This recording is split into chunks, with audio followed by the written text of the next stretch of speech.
That Johnnie Walker Blue Label. What you know about the label? Comes out like that. Look at that. Real Blue Label. All right, what's up, y'all? It's me, your boy, the Burly Bartender.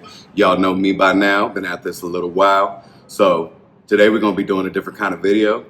Instead of your typical making your drinks that I've been doing, we have a couple videos where I'm gonna be unboxing some high-end liquors, stuff you don't just find in any typical bar. It's expensive. So be sure to stay tuned, like, comment, and subscribe, all that YouTube stuff, and check it out. All right, cool. I'll see y'all. Alright, so we're doing a complete unboxing of the Johnnie Walker Blue Label. It's that high-end, real deal shit. So the tab comes out.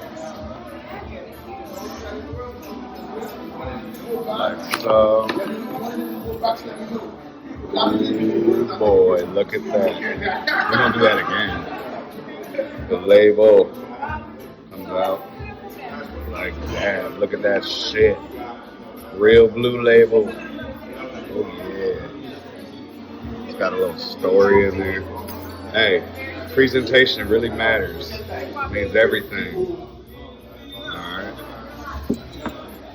That John was in there like the sword and the stone. Johnny. Let's see, how much this costs a shot? $1 million. Gotta get you all sides at a bottle. Yeah. A nice Scotch.